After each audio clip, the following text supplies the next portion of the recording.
Let's get it. 580 Sports Talk is live and direct on a Monday. Welcome back from the weekend. Hope you all had a great one.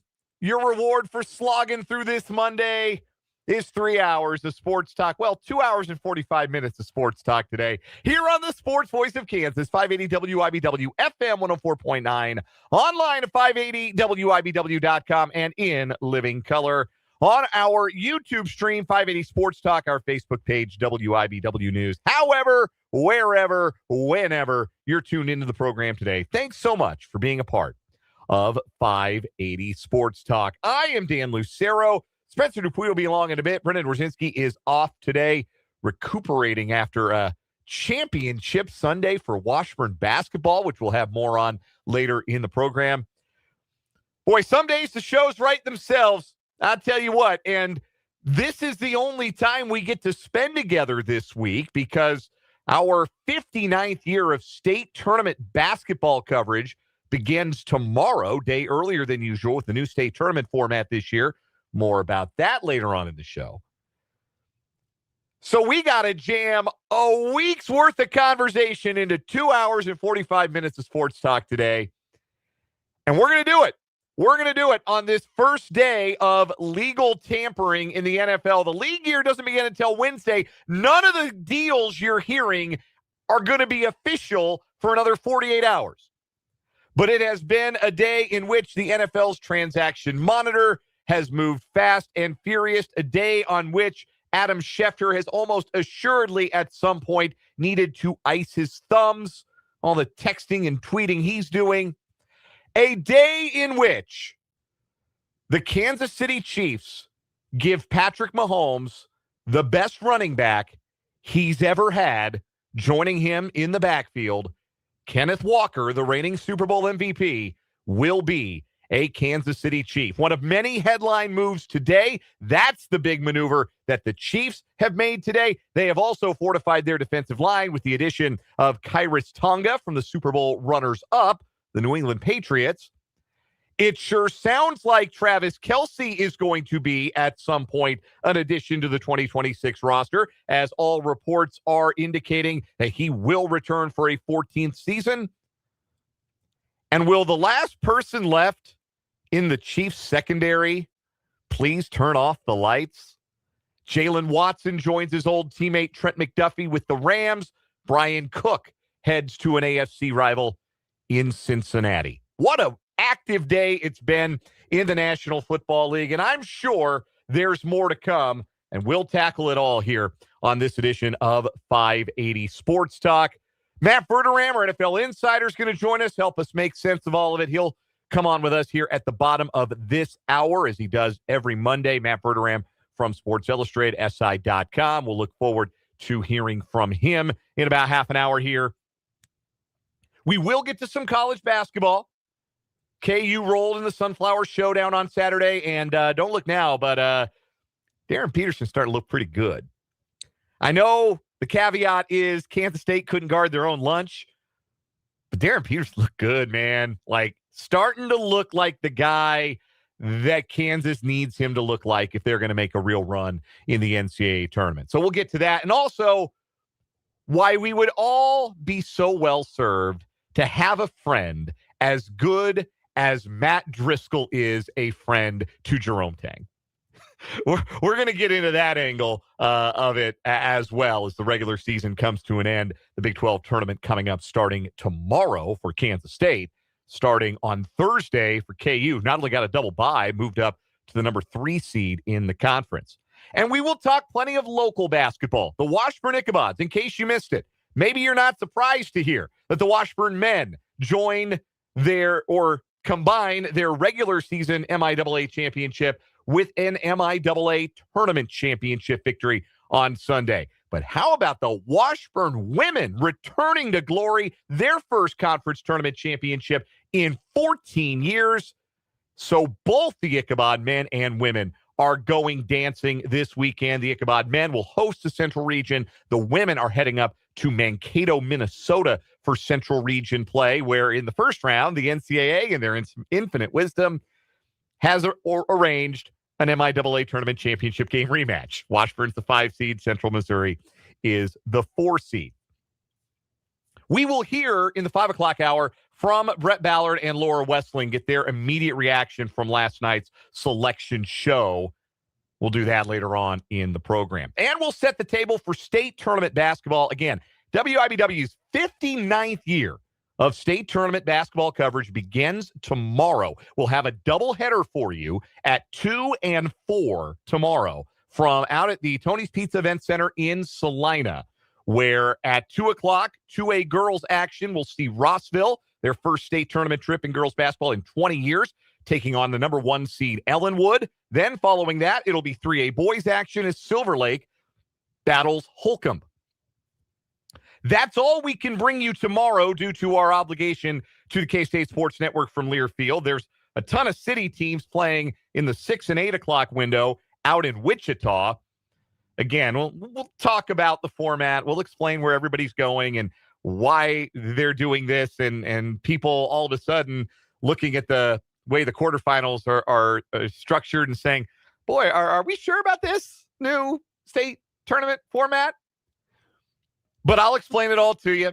We got 2 games tomorrow, for sure, tomorrow. Rossville and Ellenwood girls at 2. Silver Lake boys against Holcomb at 4. K-State plays at 6 o'clock in the Big 12 basketball tournament tomorrow night. Their first game of the tournament, the 15 seed, taking on the 10 seed BYU. We'll join pregame coverage in progress. We'll take the rest of the broadcast from the K-State Sports Network from Learfield tomorrow night. Depending on how K-State does, we might have 1 game on Wednesday. We might have 3 games on Wednesday. The one we'll for sure have will be a 4 o'clock tip-off, 5A girls action from Kansas City, the KCKCC Fieldhouse. Shawnee Heights, for the 3rd time this year, playing a league rival in Baser-Linwood in round 1 5A girls action. We're hoping to be able to bring you some action from 3A girls in Emporia. If K-State does not win Tuesday, we'll have the Silver Lake girls playing Heston and the Osage City girls taking on Girard. But if K-State does keep winning, they'll keep airing, of course, here on the Sports Voice of Kansas. Get it? Got it? Good. We'll lay it out further for you later on the program today. But as we get rolling, I want to hear from you on the show. I know you've got thoughts on the business the Chiefs have done and maybe the business that they have not done today on the first day of the legal tampering period, 2 days before the start of the new NFL league year. The text line is open, 785-272-9429. That is 785-272-9429. You can also interact in the live chat on our YouTube channel. The name of the channel is 580 Sports Talk. Jump on in. Today's a great day to check it out if you've never done so, or if you do from time to time. Today's a great day to be in there and interact with your fellow listeners, your fellow Chiefs fans, in the live chat. 580 Sports Talk, name of the channel. Go subscribe if you have not already, and make your voice heard. Interact with yours truly, interact with your fellow listeners, and grow the 580 Sports Talk community. Let's get into it.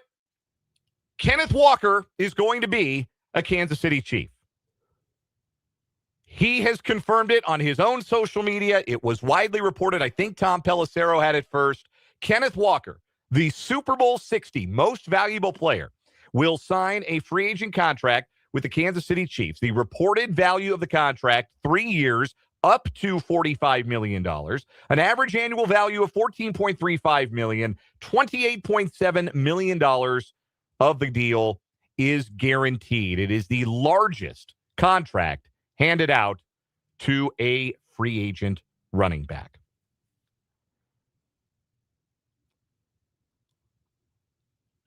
Let's start here. Kenneth Walker does what the Chiefs don't. You've got a void in your backfield, an utter and complete void of playmaking ability. Kenneth Walker makes some plays. Here's a couple of stats for you. This first one from Mina Kimes. Over the last 2 seasons, Chiefs running backs have run the ball for 10 or more yards on a carry less than 9% of the time.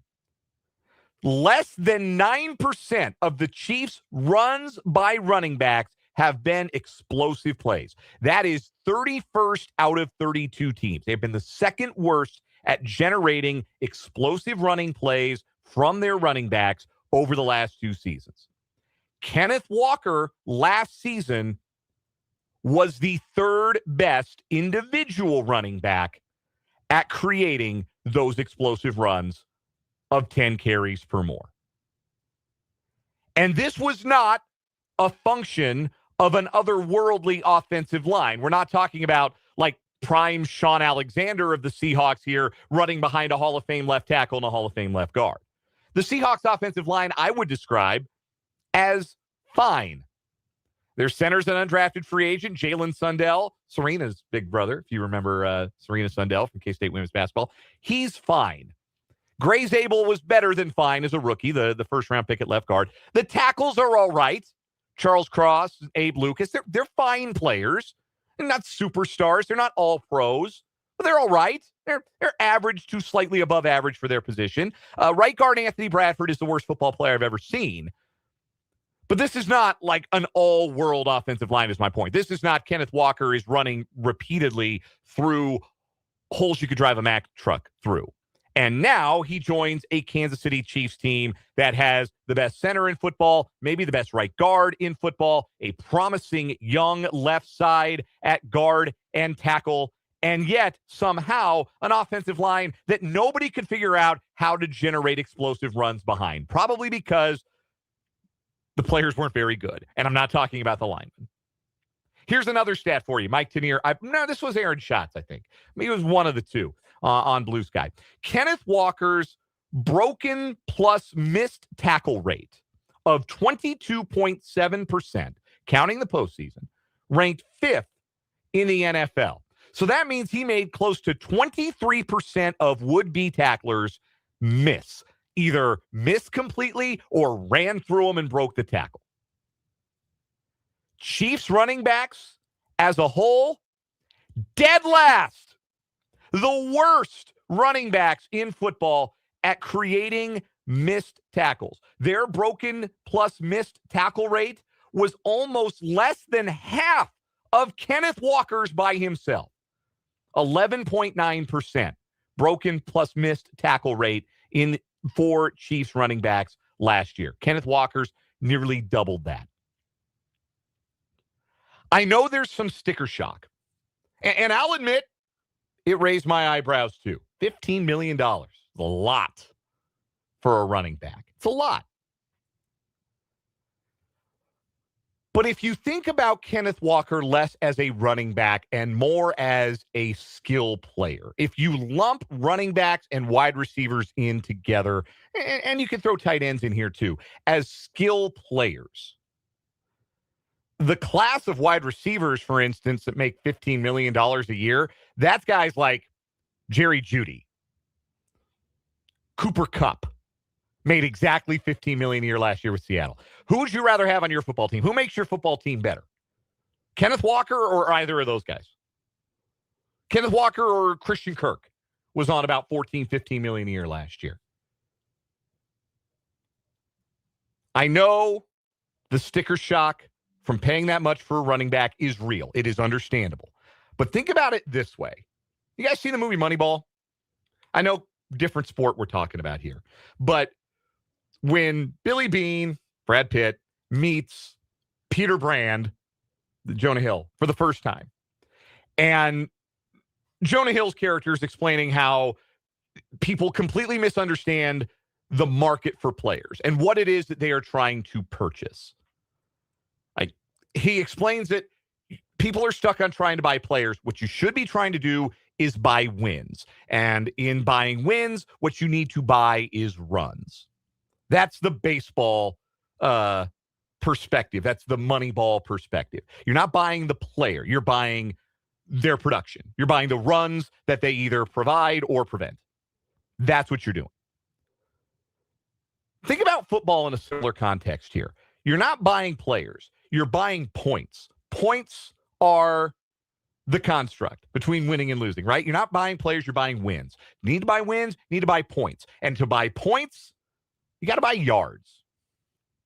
The Chiefs found themselves in a struggle to consistently gain yards in 2025 and 2024 because they could not reliably do it on the ground. They could not reliably pick up chunks of yards. It's not just 3, 4, 5 yards at a time. What scores points? Explosive plays score points. Explosive plays lead to red zone opportunities, which lead to touchdowns, which mean you're kicking fewer 55-yard field goals with a kicker who might be washed. We don't know. And Harrison Butker sure didn't look good last year. You're leaning less on 50-plus yard field goal attempts, and you're in the red zone. Your percentage of making field goals in that range is going to be higher no matter who's kicking them. You're going to finish more of those drives in the end zone. How do you get there more reliably? Big chunks of yards at a time. And nobody, not a single free agent available, is better at creating those chunks of yards than Kenneth Walker.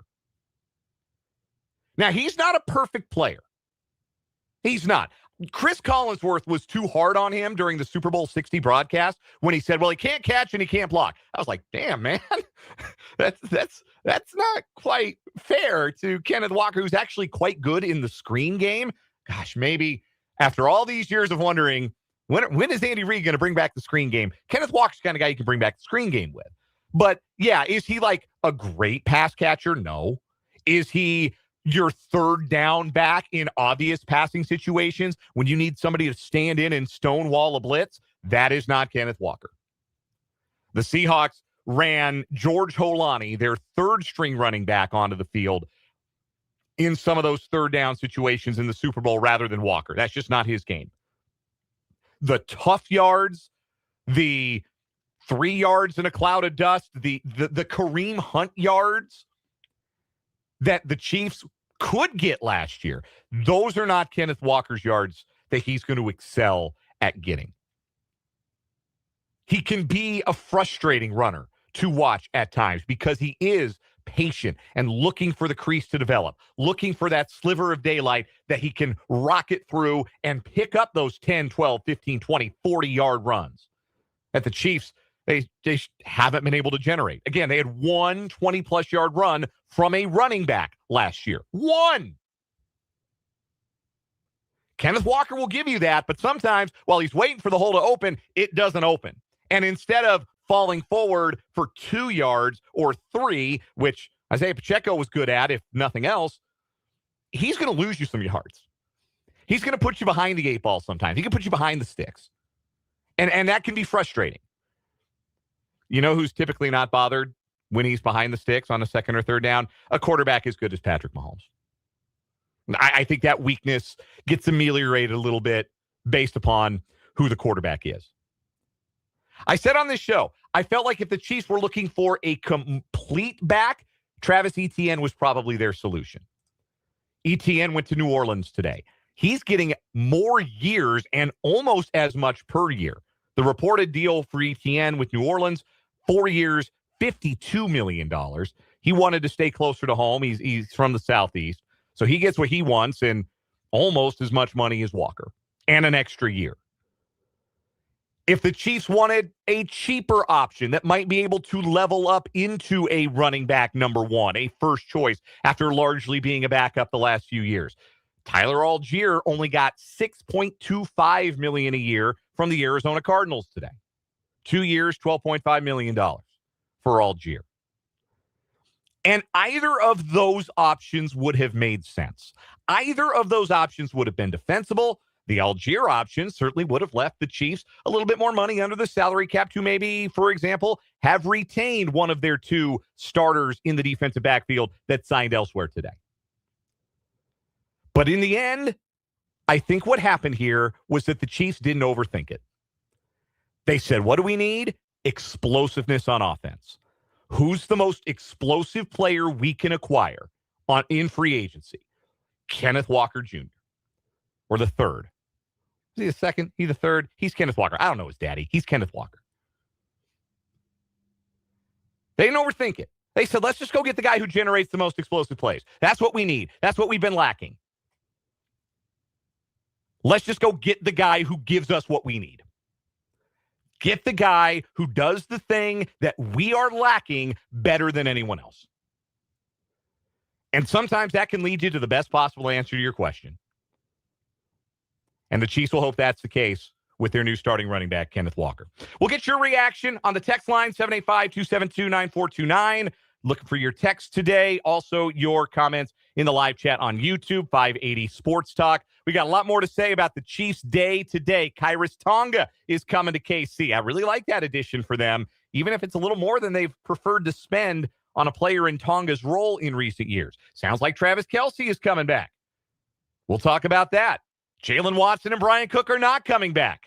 We'll talk about what that means for the Chiefs secondary. Matt Verderam's going to join us. We got a lot of football to get to. We're going to talk some local hoops. We'll talk KU K-State from Saturday. Jam-packed on this Monday edition of 580 Sports Talk.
3:31, we're just getting started on this Monday edition of 580 Sports Talk. Dan Lucero with you. I mentioned earlier, we're off today at 5:45. Why are we off at 5:45 today? We got Westwood One Championship Week coverage to bring you. Get you excited for the March Madness to come. We aired last night the Summit League Championship game. Tonight we've got the SoCon Championship game. Who's playing in the SoCon Championship game? I'm so glad you asked. I definitely know off the top of my head, and I'm not Googling it right now to try to tell you who it is. All right, I'm lying. I don't know who it is off the top of my head, but we are. We're gonna have basketball for you tonight. Looks like it's gonna be Furman, maybe. No, it's East Tennessee State and Furman. Yes, East Tennessee State and Furman tonight in the SoCon Championship game. Pregame at 5:45 here on 580 Sports Talk. The big news today, Kenneth Walker is going to be a Kansas City Chief. We don't say is a Kansas City Chief. This is just legal tampering. The new league year starts on Wednesday, and that's when all of this stuff becomes official. But Kenneth Walker already posted a Photoshop of him in a Chiefs uniform wearing number 9. I guess Juju Smith-Schuster's just going to have to deal if he ends up being a late summer signing, which I kind of think is a real possibility. The Chiefs really like him. But that's all the confirmation you need that in 2 days, Kenneth Walker will officially be a Kansas City Chief. Looking for your thoughts, 785-272-9429 on the text line, and, of course, the live chat on our YouTube stream, 580 Sports Talk. It's 3 years, about $15 million a year, $28.7 million guaranteed. 88 Wildcat posts in the live chat on our YouTube. It looks like a ridiculously sane contract compared to what the Raiders are giving Tyler Linderbaum and what the 49ers are giving to Mike Evans. Yeah, you think you have an idea of what like player value is going to be. And then Tyler Linderbaum gets $27 million a year. You know who really liked hearing that news? Creed Humphrey. Because Creed Humphrey was the highest paid center in the NFL at $18 million a year. And now that market just got blown out of the water. We told you all last week, Tyler Linderbaum is going to go yacht shopping as soon as he signs his new contract. Mike Evans, by the way, going to the 49ers. The 49ers signing a guy who's always hurt. That's sure to go just swimmingly for them. He got $20 million a year for 3 years. And he hasn't really been healthy for the last couple. All the best to the 49ers, though, with that. Vance in the live chat says, as good as Kenneth Walker is, Chiefs are going to need to have somebody in behind him. If he's not in the game, the defense will know it's more than likely a passing play.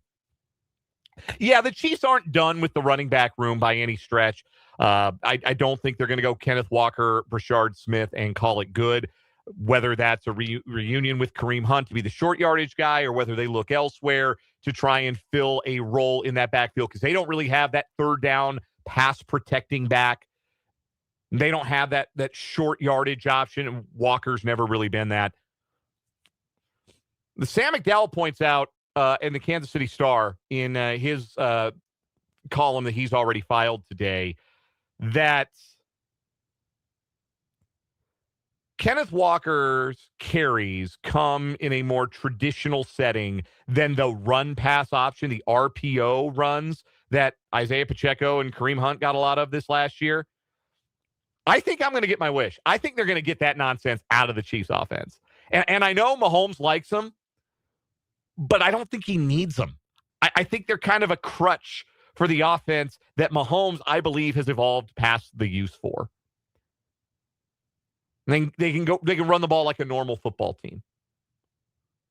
And Kenneth Walker gives them the ability to do that. But yeah, Vance, I don't think they're done by any stretch. Tyler in the YouTube chat points out that's not the only addition the Chiefs have made to the offense today. We'll get to Kyrus Tonga in a little bit. He is the defensive lineman that the Chiefs have added on a 3-year, $21 million deal from New England. But Tyler points out he plays offense too. He was a short yardage fullback option for Mike Vrabel's Patriots this last year. You know, Andy Reid loves to give a big man a touch down near the goal line if he can. So, yeah, I wouldn't be surprised if you see some of that in short yardage. Maybe that's the solution for short yardage, not signing a running back whose specialty it is. Just run behind Kyrus Tonga. Imagine the tush push with Tonga. There's no reason to. I don't think that's going to happen, but that would be fun. Anyway, so that is that's the reaction. Again, looking to hear from more of you today in the chat on our YouTube, 580 Sports Talk, and, of course, our text line, 785-272-9429. Our NFL insider, Matt Verderame, joins us next.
We are joined on the Fleming Place Wine and Spirits hotline by our NFL insider here on 580 Sports Talk, Matt Verderame, who covers the league for Sports Illustrated, SI.com, also appears on that football show on the KC Sports Network, and has his own subscriber-only Patreon to subscribe to the Matt Verderame Show. Matt, what was your first reaction when you heard that the Chiefs are going to sign Kenneth Walker?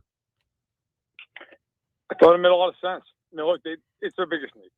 And I've said, and I've written this, talking to people in that building, dating back to during the season, December, early December, late November, they were extremely frustrated at how they ran the football.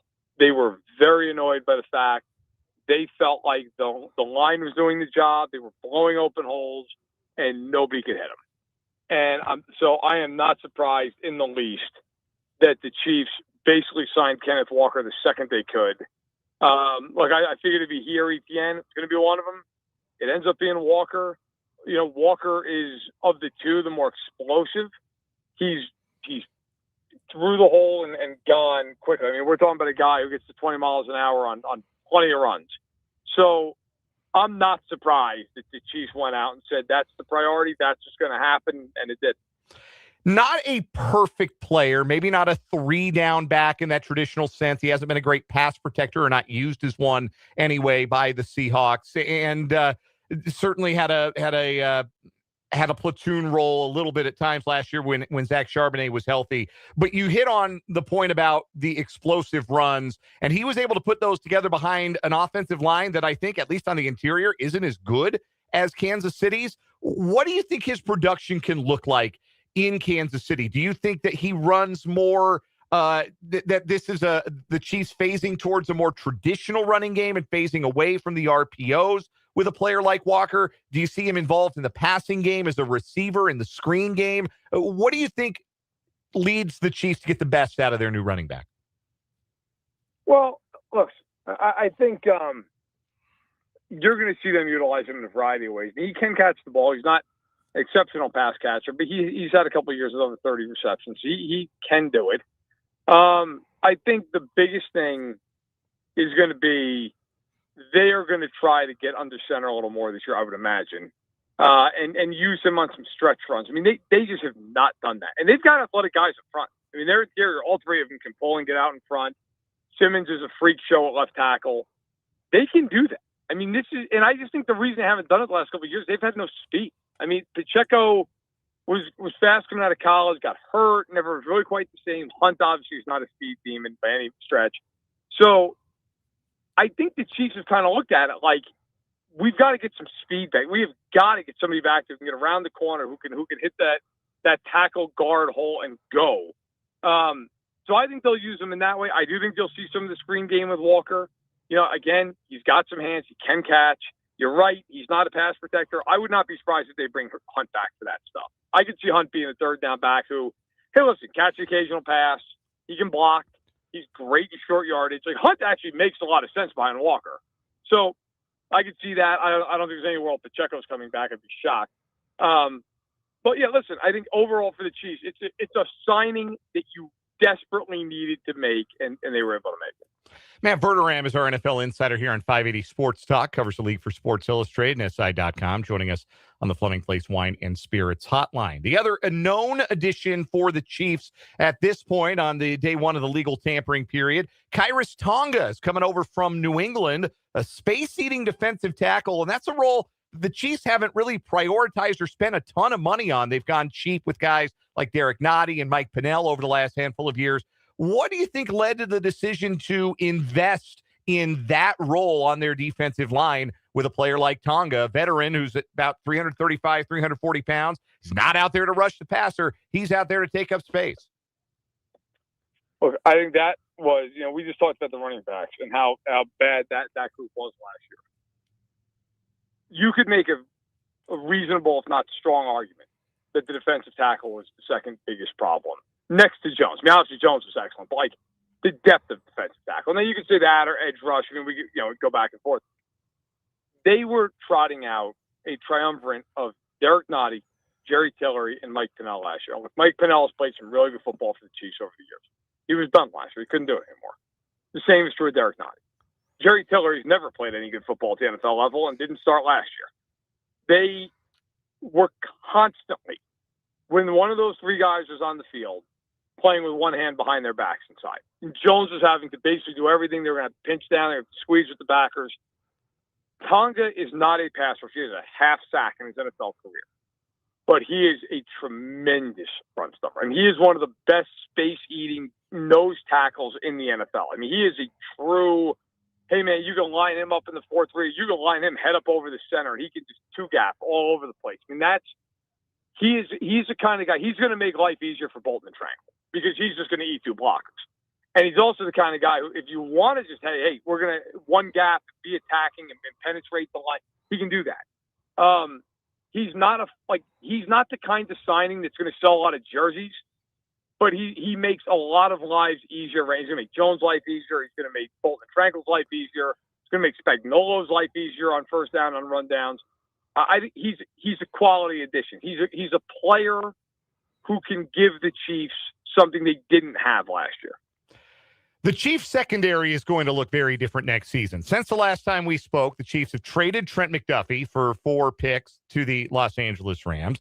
Jalen Watson is going to join McDuffie in L.A. on a 3-year deal, and Brian Cook is headed off to Cincinnati on a 3-year deal. I think the Watson and Cook contract seems sensible. Just the Chiefs are up against a cap situation where maybe not sensible for them to spend that kind of money on the player, but there's not a lot coming back on this roster into the secondary. How do you think that group looks next year? And do you think the Chiefs are really going to attack that position maybe higher up in the draft than they typically have, given the losses that they've now suffered at corner and safety? They're going to have to do something. I mean, just realistically speaking, they're going to have to do something in that area. I mean, you can't go into the season. Heck, you can't go into the draft with a group that is, okay, right now, if they had to play tomorrow, it's who? It's Jaden Hicks and Shamari Connor, probably at safety, and then it's Roland Wallace inside with Williams and Fulton on the outside. Like that's a problem. I think you're happy with Williams at one corner. I think Roland Wallace, you're okay with there, and you're okay with Connor at safety. Connor's a terrible slot corner, but he's a pretty good safety. Jaden Hicks looked like he was going to be a player after year one, and Spagnuolo made it a point in the December presser last year to say, look, he makes too many mistakes, so we don't play him. Okay. Well, then you probably much better about him a couple months later. I think if you're the Chiefs, are you in that second-tier market for Nick Cross or Zaquan Brisker, those types of guys? Are you in the market for the same kind of player but at corner? You know, a guy like a Cam Taylor-Britt, who I got to tell you, I actually think is a really interesting player because the Bengals, he was really good, and then he fell off, and he was inconsistent last year. But he's got elite talent in some areas. You give that guy to Dave Merritt, I think he'd be very, very good. So if you're the Chiefs, I think before this offseason's over, you've got to add a meaningful safety and a meaningful corner. If you do that, you're probably fine. But you've got to do that, and that's not easy in a year where, listen, those are positions that there are a lot of good players in the draft, at least for you, if you're the Chiefs, but it's expensive in free agency, and in the draft, you're going to have to spend premium picks to get guys who can come in and play right away. A few more questions for Matt Verderame, our NFL insider, joining us here on 580 Sports Talk, as he does every Monday afternoon at this time. The big trade from the weekend, Max Crosby headed from Vegas to Baltimore for a pair of first-round picks. Baltimore historically loath to trade their picks. They find a reason to do it and bring Crosby into the fold. How much better does this make the Ravens, who are really top-heavy? Like, they're paying all their best guys a ton of money, but their best guys line up really well with any other team's best guys. How much better does the Crosby addition make them? It's a weird one because they obviously are better. Crosby's a terrific player. At the same point, the reason they don't win in the playoffs isn't because of their edge rush. The reason they don't win the playoffs is because the quarterback's been awful in these playoff games. I mean, let's just be honest. Like, that's why they haven't won these games. You know, and they played Kansas City a couple of years ago in the AFC title game. Why'd they lose? Because they scored 10 points. Why'd they lose to the Bills a couple of years ago? Because they scored 3 points. He threw a pick six at the goal line. Like, why? I mean, why did they, lose a couple of years ago to Buffalo? Well, I mean, the offense finally got going in the second half of the game. They had 2 brutal turnovers. It cost them. I could go on and on and on and on. I mean, they've, so on one hand, sure, but on the other hand, you look at them. I mean, you want to talk about a team that's lost. I'd argue nobody's had a worse day today in Baltimore. Kohler's out the door. Likely's out the door. Linderbaum got just an ungodly contract. I spent all week saying, look, I think he's going to get a really big deal. Didn't think he was going to get $27 million a year. God, he's basically a quarterback at this point for the Raiders. So, look, I mean, they've lost a lot. 08 they traded away a year ago. Obviously, he's got $100 million from Washington. Look, do I think Baltimore got a great player in Crosby? Yes. But with all the losses that they've had, they didn't tend to keep Mitchell either. I think they're worse than they were a week ago, even though they traded 2 first-round picks. That's a scary place to be. All right. Everything that's gone down today, and it's a flurry of moves that have been announced, not made official. Obviously, it has to wait till the start of the new league year. Has there been any transaction today, if you can think of one that has really stood out to you as being, boy, that's an ideal fit, money, team, player situation? What do you think the best move maybe of today has been? I think there's a lot. I really do like the Walker to Kansas City move. I like Jalen Watson of the Rams. I think that's a really good fit. He and McDuffie both going over there. I mean, I think they'll play really well in that scheme. I think, look, there have been. I'm curious with Jalen Naylor going to the Raiders. Like, he's a guy now. He's going to get a bigger opportunity not being behind Addison and Jefferson. There have been some moves that I've liked. I think Jalen Thompson just signed with the Cowboys, 3-36. That's a good deal. He'll help them. And then there's the Jets, which I don't understand what's happening. The Jets are signing every older defensive player to a contract. Like, the Jets are basically gearing up like it's 2018, which is great, except that was 8 years ago. So the Jets just remain on brand. But no, I think there have been. I love Reggie Gilliam going to the pass. I know it's a weird one as a fullback. He's a really good. And then Mike Evans to the Niners. Listen, the 3 years, I'm kind of curious to structure that deal, but he'll if he's healthy, he'll be a really good fit for that. Flip side, what's been the biggest head scratcher of a move today? Either player and team or player and salary layout? Well, I mean, I just meant the Jets are hilarious, but beyond the Jets, Boye Mafe, $20 million a year to the Bengals is that's a healthy amount of money. Also, I'll steer to Jalen Phillips to the Panthers. I like Jalen Phillips; he's a good player. He's never had more than 8 sacks in a season, which was his rookie year. He's had major lower body injuries a couple times in his career. I mean, God bless him. $4 and $120 million from Carolina. That feels like a deal that in 2 years from now we're all sitting here going, "What's the dead money on that contract?" But that is, I mean, $4 and $120. I thought he'd get, maybe 3 and 75, 3 and 70, $4 and $120 with $80 million guaranteed. I hope it works out for him in Carolina. But man, that's you're talking like top tier player money. And he's not. He's never had 8 sacks, never been to a Pro Bowl. Like that is healthy. Matt Verderame covers the National Football League for Sports Illustrated at SI.com. Also has his own subscriber-only Patreon, The Matt Verderame Show, and appears on that football show on the KC Sports Network. He joins us every Monday here on 580 Sports Talk. Matt, no, it's a busy day. It's also an exciting one, an exciting week. We'll look forward to recapping it all with you next Monday. Hey, sounds good. Take care, guys. That is Matt Verderame. We'll take a timeout, come back with the good, the bad, the ugly from the weekend that was here on 580 Sports Talk.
The good, the bad, the ugly from the weekend that was.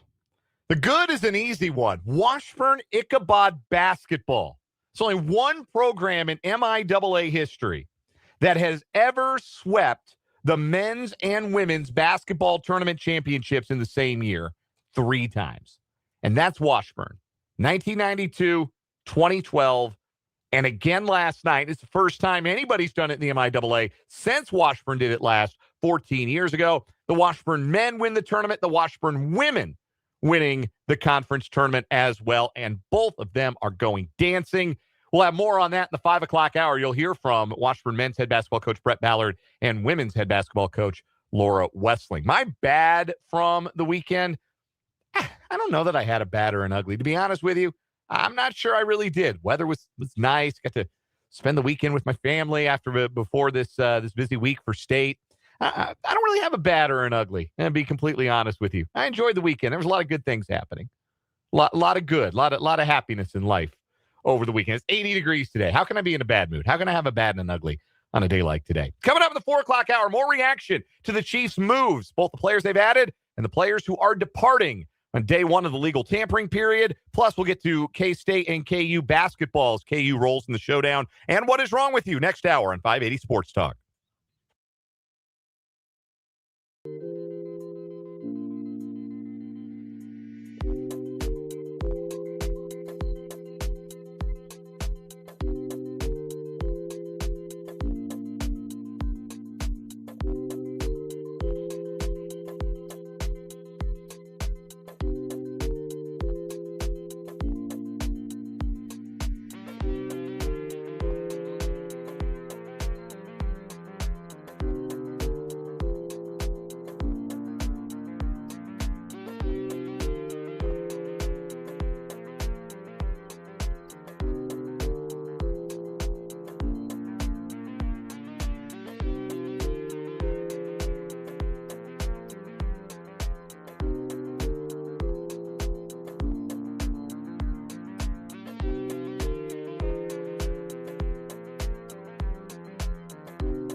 Let's get it. Hour number 2, 580 Sports Talk on this Monday afternoon. Thanks so much for being with us on the Sports Voice of Kansas, 580 WIBW, FM 104.9, online at 580WIBW.com, and in living color on our YouTube channel, 580 Sports Talk, and our Facebook page, WIBW News. Dan Lucero and Spencer Dupuis with you until 5:45 when we'll break away for Westwood One's coverage of the SoCon Championship game.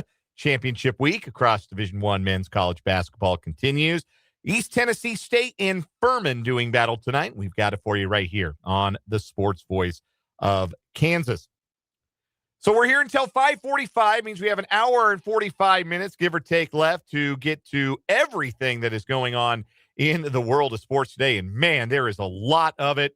First day of legal tampering in the NFL. And the money is flying. The money doesn't even feel real. Some of these players are getting. Gardner Minshew's getting potentially $8 million. that number revised itself after the initial. Important caveat. Gardner Minshew made $1 million, just over $1 million, roughly the vet min for the Chiefs last year, and played like 6 snaps. And one of them was a game-losing interception, and another one he ripped up his knee or whatever he did to his knee that kept him from playing anymore. Apparently, that was good enough for the Arizona Cardinals to decide we should give Gardner Minshew $5.75 million with the chance. With escalators. Yes, with the chance for that deal to be up to $8.25 million.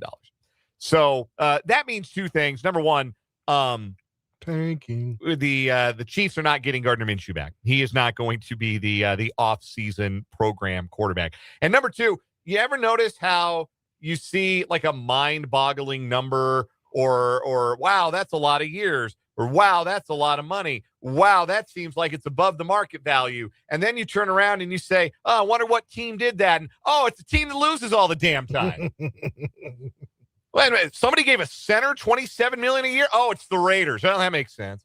Oh, somebody's paying every ancient defensive player well above their market value. Oh, it's the Jets. That makes sense.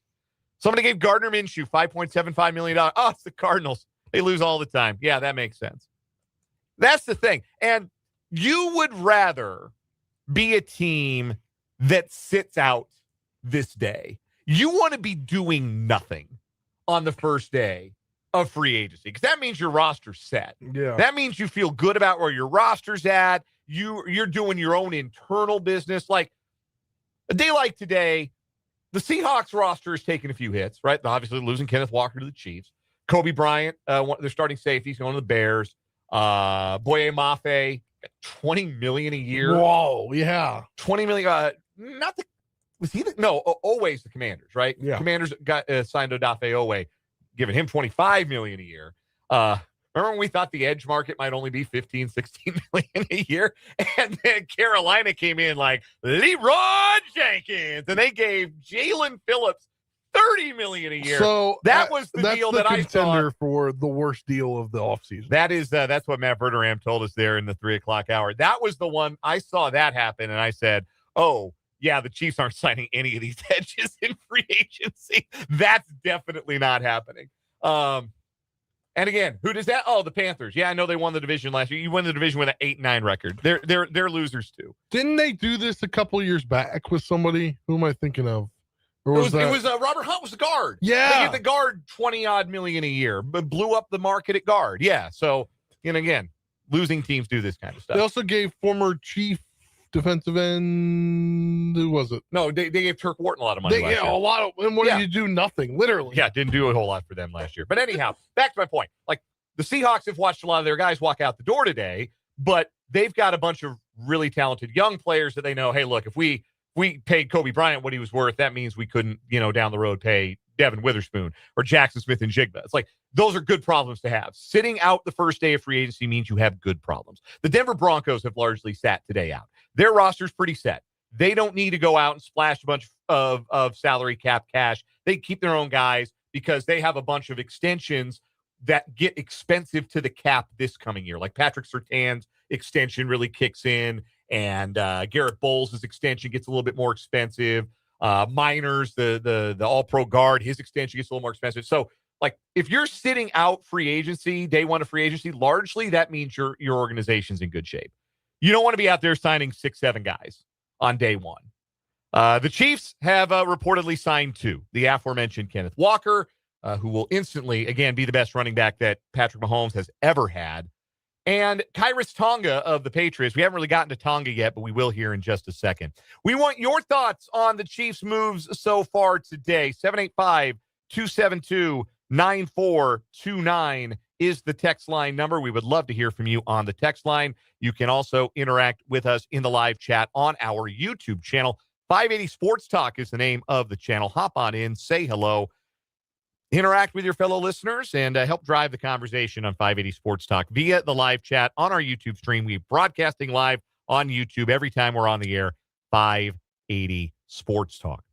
And remember, this is your last chance this week to do this with us because we got one show this week. And the rest of the week, we have, well, I guess that's not entirely true. We got 45 minutes. We got about half an hour to 45 minutes of a show on Wednesday before we start our state tournament coverage on quarterfinal Wednesday with a 4:00 game.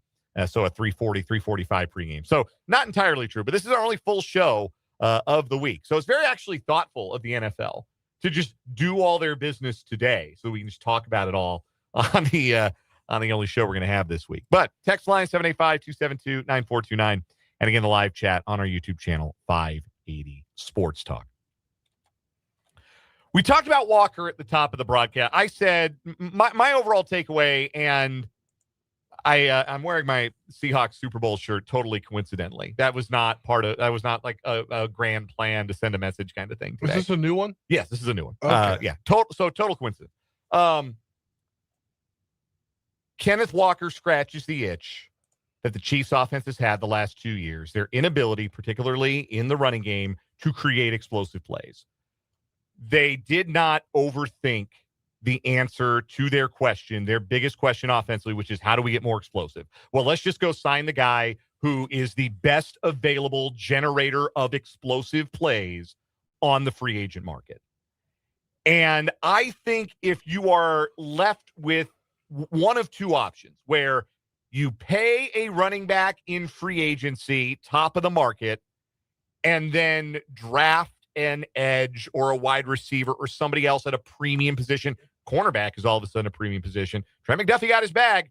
He got his $31 million a year from the Rams. So that's a premium position defensively now. So you go draft a player at that spot with a number 9 pick or a number 29 pick, and you have that player on a rookie deal, and you have the running back at above market value. Or would you rather pay above market value for an edge or defensive back or a wide receiver and go draft a running back? I think relative to the salary cap, I think the answer is pretty clear. And I think the Chiefs probably made the right decision. Yeah. Given their salary cap constraints. I think deciding to go shopping at running back and go try to find a top tier contributor at a premium position with a premium level draft pick.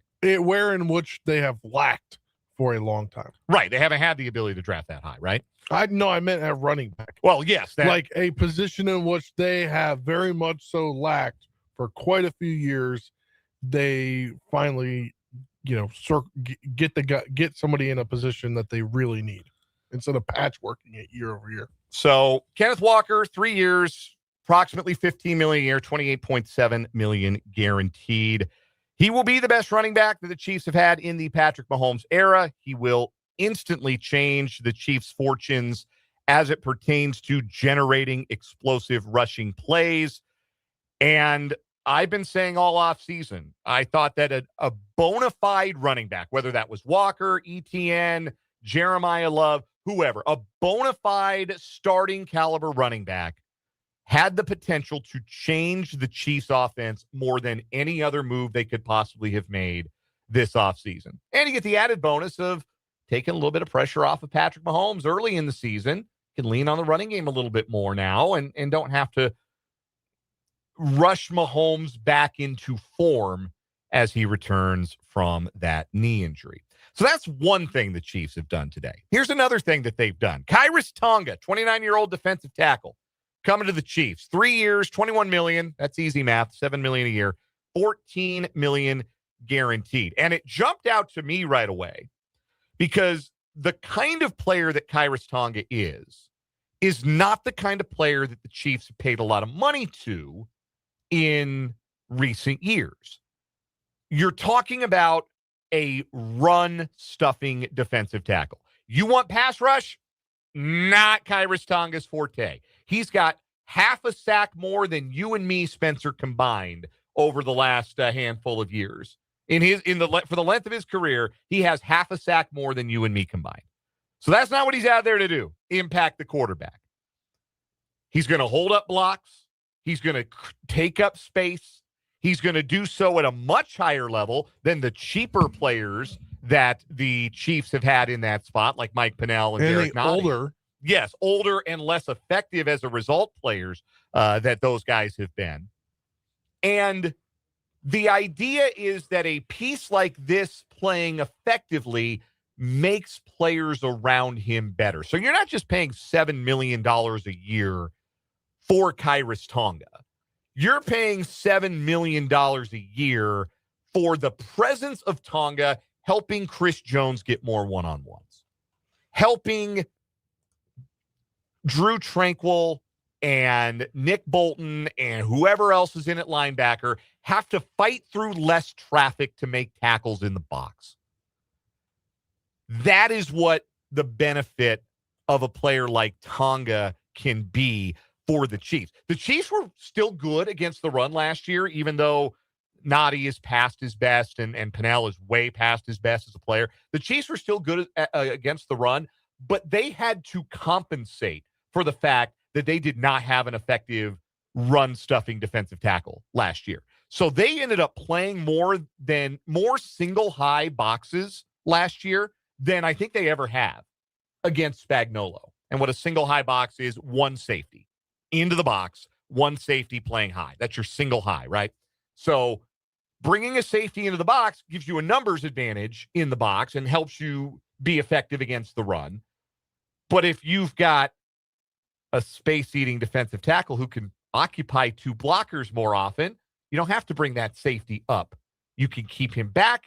You're less susceptible to play action. You're less susceptible to the deep ball. And that, in turn, could help a Chiefs secondary. And speaking of the Chiefs secondary, who's in the Chiefs secondary anymore? I don't know, but it sure looks like, according to what I saw on X earlier, that my guy Najee Johnson might get a chance to come back. Well, because they need people that know the system. Gonna have to be somebody. Here are the defensive backs under contract for the Chiefs in 2026. This is the entire list: Christian Fulton, Noel Williams, Shamari Connor, Kevin Knowles, Melvin Smith Jr., Jaden Hicks, Chris Roland Wallace, and Tanner McAllister. After all of the talk about bringing back maybe one of Jalen Watson or Brian Cook, the answer to that question is none, as both Watson and Cook are in agreement with two contracts with other teams today. First, it was Watson reuniting with Trent McDuffie in Los Angeles with the Rams. 3 years, $51 million. That is $17 million a year, which is about what we kind of decided at the end of last week that Watson was going to get. That's about what players of his caliber were getting on last year's market. So $17 million a year for Jalen Watson is about right. Like market-wise, that feels right. So does the money for Brian Cook, who is reportedly in agreement with the Cincinnati Bengals. 3 years, $40.25 million. So you're looking at the neighborhood of $13 to $14 million for Brian Cook. Maybe that's a tick above what we expected for Cook, but still right around market value. And I think in a vacuum, you can argue that the Chiefs could have and should have made either deal. But the salary cap, of course, doesn't operate in a vacuum. And the Chiefs, who still have not given a defensive back a second contract since Eric Berry in 2017, will watch a starter at corner and a starting free safety depart in free agency. And like I said, they're not left with a whole lot at defensive back. And even more damning, this is why I really did think Cook was coming back. The safeties that the Chiefs have on next year's roster are Shamari Connor, Jaden Hicks, Tanner McAllister, which if you knew that name, you're a real Chief sicko, and shout out to you. and Chris Roland Wallace, who's kind of a tweener.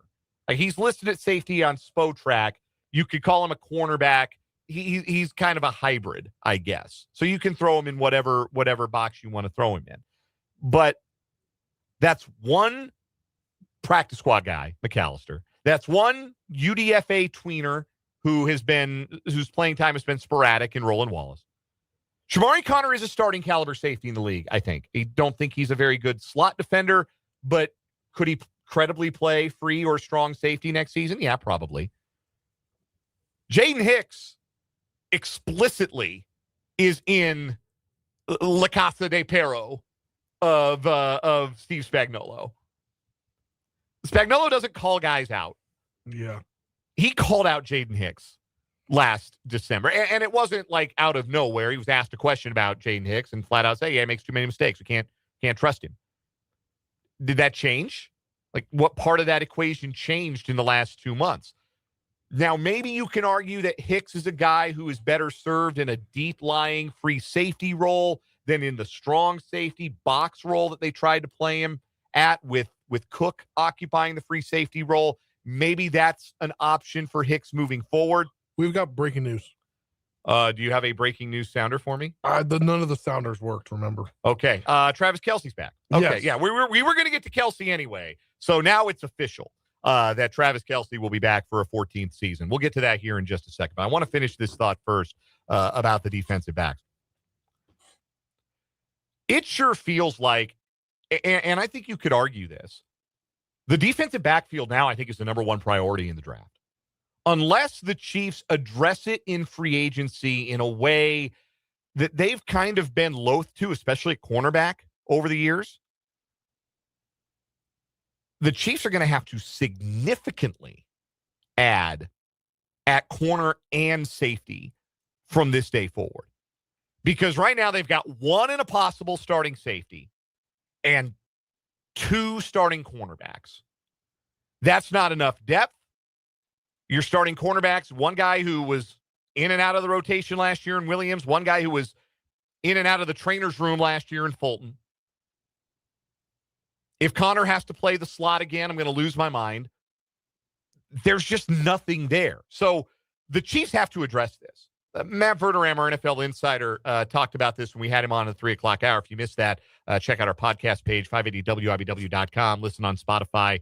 Find our video archive at 580 Sports Talk on YouTube. He suggested that there might be a second tier, a second wave of safeties / corners that the Chiefs might shop for and bring in, sort of along the lines of bringing in a guy like Mike Edwards, who did start for the Chiefs for a Super Bowl championship team. But a player like that to join the mix, not exactly that player. I think Mike Edwards' best football is behind him. But somebody like that, somebody in that like $8 million a year range on a shorter term contract to help bridge the gap between this year's crop of defensive backs and whatever the future looks like, because if we know anything about the Chiefs, they're gonna use a 5th rounder on a guy. They're gonna take somebody at corner in the 5th round. Do they go higher later? Yeah, or later. I'm pretty sure Jalen Watson was a 7th round pick. He was a 7th round pick. Very good. So yeah, they'll use some late draft capital, but do they need to maybe use some early draft capital? Because they're probably not going to be able to buttress the pass rush to an extent where your secondary is really helped by the existence of one of the league's best pass rushes. I don't think the Chiefs are going to be able to build that overnight. So I'm now looking at one of those 2 first-round picks at 9 or 29 or wherever they end up making those picks. It almost has to be a corner or a safety at this point. Maybe they really like Mansour Delane and they're thinking about him in the top 10. Maybe they're crossing their fingers and their toes that Caleb Downs falls to them at number 9. Maybe they think that's a possibility and they want to go with Downs, who's one of the surer things, I think, positionally in the 2026 draft. But that might be right now. Now that running back has been addressed, now that defensive tackle has been addressed, there might not be a higher priority right now for the Chiefs than the defensive back field. All right. Let's get back to the news. Ian Rappaport minutes ago. Well, he's the first one I saw with it. Adam Schefter might have had it before him. But Travis Kelce is, in fact, returning to the Chiefs for the 2026 season, a 14th year for the all-time great tight end. It's a one-year deal worth $12 million with a chance to max out at $15 million a year. Now, there was some reporting yesterday. I think it was Diana Rossini from The Athletic who was first to this. Yes, and then she reported it this morning. That there was a possibility that Kelce would return, but not to the Chiefs, and that he would be willing to talk to other teams in the free agent process. That never felt like anything more than posturing. What that felt like was a signal from Kelce's representation that I have given you the hometown discount for the majority of my career. You are not getting it this year. Yeah. You are going to pay me what the market will bear. Whatever that is, whatever anybody else is willing to pay, old man River, Travis Kelce, you're going to pay. I'm not giving you a break on the price of the brick at all. You are paying me what I am worth. And it turns out what he is worth is $12 million a year, up to $15 million a year. Feels about right. And Travis Kelce, who can still play, and I think proved that last year, still can be an effective player, still can contribute to the offense, still has the mind meld with Patrick Mahomes, still a valuable voice and leader in the locker room. No grand pronunciation, no extra special episode of New Heights, no secret bonus track B-side with Taylor Swift announcing the news. Very subdued. Just, he'll be back. Year 14, Travis Kelce and the Kansas City Chiefs. I mean, well, he'll most likely talk about it tomorrow or Wednesday on New Heights. Oh, I'm sure there will be new news. Some new news on New Heights. But yeah, like last year he beat everybody to the punch, right? Like he was the one who announced, like, I ain't going out like that. I'm coming back for year 13. None of that this time around. Just coming back to the Chiefs. No grand announcement, just Adam Schefter's reporting. $12 million a year, $15 million chance. There's some incentives, escalators, whatever you want to call them, get up to $15 million. Be interesting to see what the cap number on it is, if they put a void year or anything there at the end to try and dampen the cap impact. But Chiefs answering a lot of questions today. Check the big box at running back. They check a big box at defensive tackle, and they answer the Travis Kelce question. He is coming back for 2026. Do you feel better about the Chiefs offense for 2026? Knowing that Kelce's back, knowing that Walker's in the running back room, do you feel better about the offense going into 2026? And if you do, how much? I do. I'm slightly concerned about this receiver position and the interactions they have with the law. But that's beside the point. I think that getting Patrick Mahomes back this year, and maybe it would feel rushing him back to get to week one if he does in fact play week one, and you have Kenneth Walker behind him to take a little bit of the load off him. It's like a dream scenario, quite honestly. And it'll be interesting to see who develops, or if they sign a second tight end, or what happens behind Kelce. Behind Kelce this year with the tight end group. Right. Do they end up cutting Noah Gray? Or does he have a better year than he did last year, like he did 2 years ago? He had a pretty good season. So that is what the Chiefs have done today. That has been the extent of their business. Kenneth Walker, 3 years, $45 million. Khyiris Tonga, 3 years, $21 million. Travis Kelce, 1 year, $12 to $15 million. Your thoughts, 785-272-9429. You happy with the business? Do you wish some of that cap had gone to a different position? What do you think the Chiefs ought to go from here? Let us know. 785-272-9429. Also the live chat on our YouTube stream, 580 Sports Talk. We'll get back into the Chiefs. We'll talk some college basketball here in a little bit as well. But first, after this break, it's the only What Is Wrong With You of the week. So savor it. Drink it in. It's next on 580 Sports Talk.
So what is wrong with you time on 580 Sports Talk? 2 news stories today. It's going to be our only one of these this week. We are off tomorrow for state basketball. We have a short show Wednesday for state basketball. And then we are off again Thursday and Friday for, you guessed it, our 59th year of state tournament basketball coverage here on 580 WIBW. So the winner today moves right to the end of the week. 2 stories. I'll go first. This is a simple one from Springfield, Missouri, where a woman is jailed on a burglary charge after authorities said she entered a home, spread cereal across the floor and stove, and petted the family's dog while the homeowner was outside doing yard work.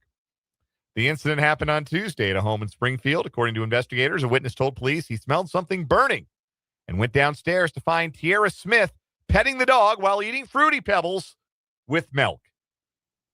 Put milk in your cereal, right? Brendan doesn't. Brendan is a very staunch, I know, we talked about this. Yeah, like no milk in cereal guy. Like cereal is meant to have milk in it.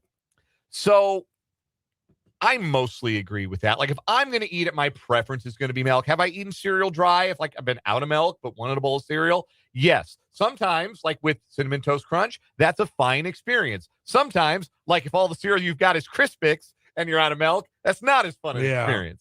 But yeah, like I'm not going to have Brendan committed for that opinion. Let's just say that. Like I understand where he's coming from. You know who loves cereal without milk? My kid. You know what kind of cereal he likes without milk? What do you got? Hand him anything. Cheerios? Sure. Fruit Loops? Bet. Lucky Charms only really wants the the marshmallows. Wow, he's just like us. Cinnamon Toast Crunch, not too much of it because that gets messy and sugary. Yeah, and we try to limit that. But yeah, any cereal you got, my kid will eat straight hand to mouth.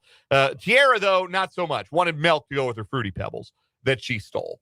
Investigators say they had that Smith had made a mess spread across the floor and the stove. Investigators say she told police she did not want to stay in jail because she had a court date in a different county.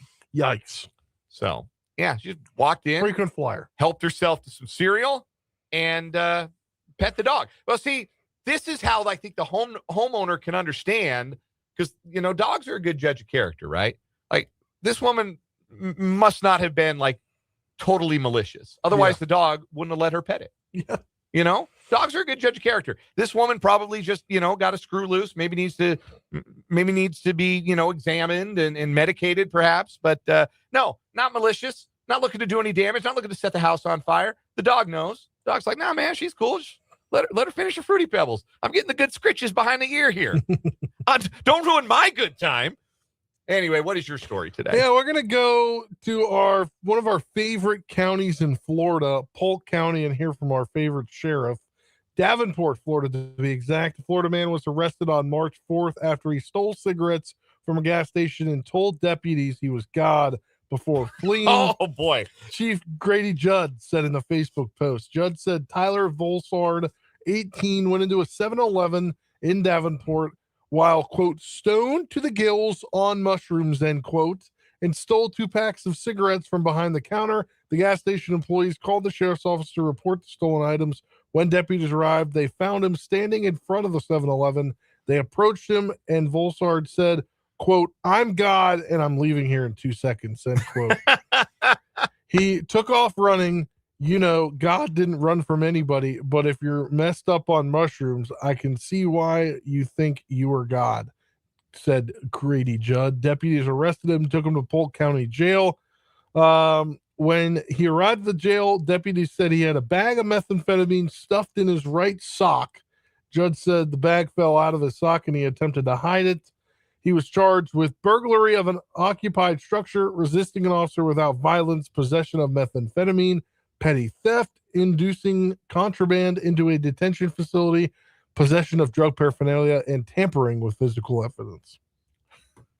So, yeah, a lot going on here. Like, hey, just give me a couple seconds here to vacate the area. By the way, I am God. Yeah. And they tried to hide the meth that fell out of his sock. Yeah. You didn't see that. Nope. Nothing there. Nothing to see. Nothing to see here. I feel God in this 7-Eleven tonight. I think it's got to win the week. Yeah. Win the day and win the week. The other story is very funny, but again, I don't think that woman meant any harm. Otherwise, the dog would have done some damage. The dog was just chilling. Like, let her eat her Fruity Pebbles. Yeah, this guy on the mushrooms telling people he's God. That's going to be our winner, and we'll advance to the end of the month of March on What Is Wrong With You. When we come back, we'll get to a little college hoops. K-State loses the Sunflower Showdown. KU wins. They also have the Big 12 basketball honors to tell you about. Coming up next on 580 Sports Talk.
For 43 here on 580 Sports Talk, Dan and Spencer with you.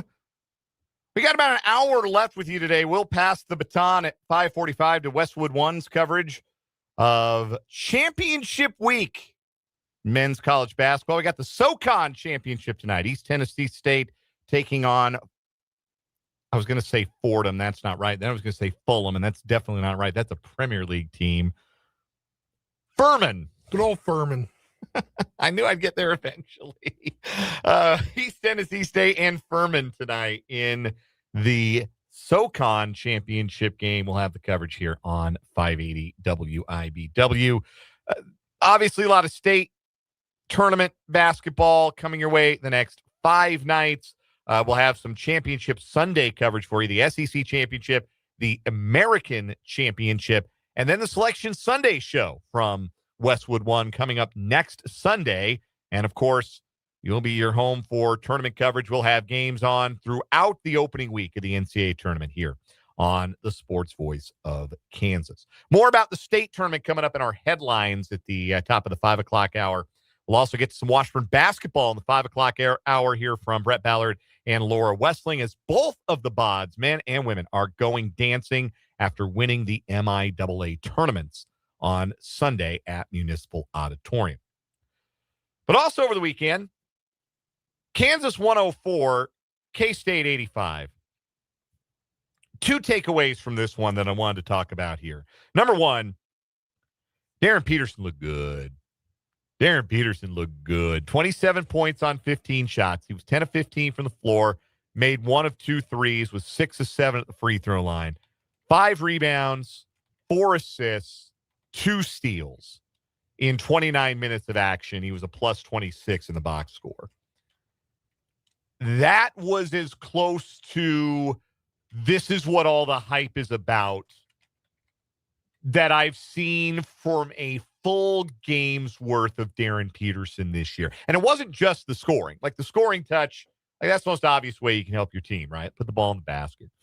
And he had the scoring touch back. He was starting to get to his spots in close, knock down some of those floaters. He's just got such a quick step and the ability to elevate quick and get that floater away, get that runner away, so where you can't contest it. And he's starting to find, it looks like, the feel for that again, which is going to give Kansas some easier looks when he can get to the basket.